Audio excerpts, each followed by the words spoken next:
उफ, सुरेश, यो महिना त बर्बाद भयो यार। रुमको भाडा तिर्न छ, लाइनको बिल तिर्न छ, अनि साला पकेटमा हेरौ 3D मा खाली देखिन्छ यार। धेत तेरीका बिराज, तिमी पनि यार साना साना कुरामा कति टेन्सन लिएका भन त। भाडा त हो नि तिरिहालिन्छ नि यार। तिरिहालिन्छ कसरी?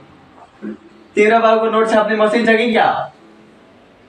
मलाई त यस्तो लाग्न थाल्यो यार, अर्को पालिदेखि हामीहरू रुममा होइन, बिसना चारालीको पुलिस पोइन्टमा सुत्नुपर्छ। हेर विराज, मेरो एउटा ठुलो डिल चल्दैछ यार। अगर त्यो डिल फाइनल भयो भने नि हामी यो रुममा होइन, राज दरबार जत्रो घर बनाउने, घर त्यो पनि कुहेरबारीमा। के अरे, दरबार जस्तो घर? कस्तो डिल हो यो? कतै तिमी मेरो किडनी बेच्ने फिराकमा त छैनौ नि? किडनी अरे? छी, म ती साना दिना डिल गर्दिन। एउटा अमेरिकन कम्पनी छ, जसले नि त बडगाङ नदीको ढुङ्गा किन्छ अरे। ढुङ्गा, अनि त्यो ढुङ्गो मिलाउने जिम्मा चाहिँ मेरो हो। ढुङ्गो? बडगाङ नदीमा त ढुङ्गै ढुङ्गा छ नि त। कुन चाहिँ ढुङ्गो? कार्बी गाउँको? अरे होइन यार, त्यो नि त खास खालको ढुङ्गो। उनीहरूले स्पेसमा पठाउँछन् अरे। अनि सोच, एक ट्रक ढुङ्गाको दाम कति हुन्छ? मेरो कमिसन मात्रै नि तिम्रा 7 पुस्ताले बसेर खायो भने पनि सकिँदैन, बुझ्यौ? साँच्चै? ओहो सुरेश, तिमी त भगवान हो भगवान। त्यसो भए नि त आज एउटा मोमो र बियर पार्टी तिम्रोतिरबाट। अलिक पर्ख न, डिल फाइनल भएको छैन नि त, अलिकति समस्या आइरहेछ। के समस्या?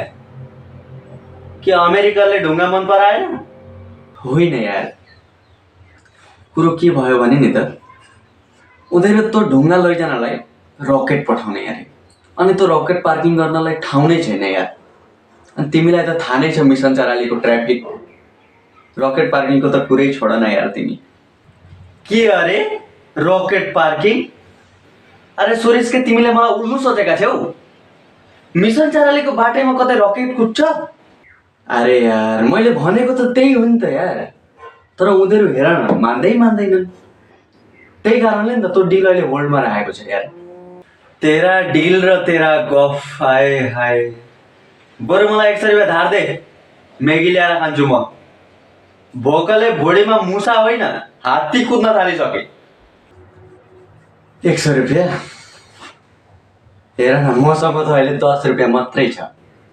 बरु एउटा काम गर न, 5-5 रुपियाँको गरेर 2 प्याकेट दाता सादा लिएर आऊ।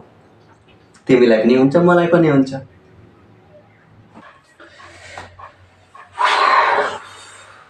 हेर, यो करोडको डिल गर्ने मान्छे झाक्ने, यस्तालाई त नि ढुङ्गाले होइन बेलनाले हाल्नुपर्छ, बेलनाले।